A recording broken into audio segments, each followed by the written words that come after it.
অবশেষে অপেক্ষার প্রহর শেষ হয়ে পরিবারের নতুন সদস্যের আগমন হলো।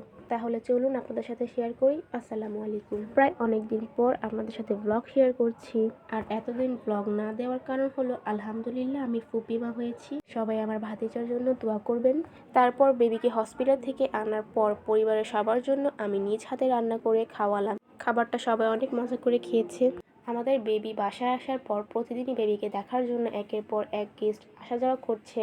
তো তাদের জন্য টুকটাক কিছু না কিছু চা নাস্তা অ্যারেঞ্জ করছি। যেহেতু এখন একটু ব্যস্তময় দিন কাটাচ্ছি, তবুও চেষ্টা করবো আপনাদের সাথে রেগুলার ব্লগ শেয়ার করা। তো এই তো এখানে বেবির জন্য তার নানু বাড়ি থেকে কিছু গিফট এসেছে। যেহেতু উইন্টার সিজন প্রায় চলে এসেছে, তাই বেশিরভাগ জিনিসই শীতের। এখানে বেবির মশারি থেকে শুরু করে baby dress, skin care product সবকিছুই আছে। আর বেবি ড্রেসগুলো এত সুন্দর আর এত কিউট, আমার কাছে খুবই ভালো লেগেছে। এখানে আমি আপনাদের কিছু ড্রেস দেখাচ্ছি, সবগুলো খুলে ভিডিও করা সম্ভব না। বাকি যে ড্রেসগুলো ছিল আমি অফ ক্যামেরায় খুলে দেখেছি, ওই ড্রেসগুলো তো আরো বেশি সুন্দর ছিল। আর বাচ্চাদের ড্রেস আমাদের সবারই ভালো লাগে। আর এই রামপারটা আমার কাছে ভালো লেগেছে। শীতে বেবি নিয়ে বের হওয়ার সময় এই টাইপের রামপার তো মাস্ট লাগেই।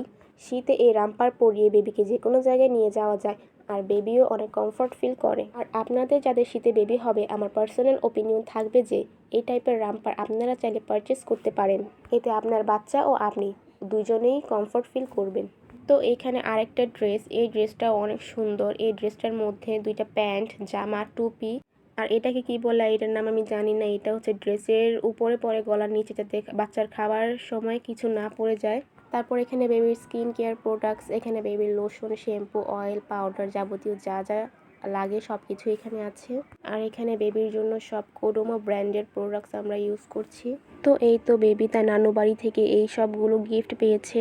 আপনারা সবাই আমাদের নতুন বেবির জন্য দোয়া করবেন। তো আজকের ভিডিওটা এই পর্যন্তই। আল্লাহ হাফিজ।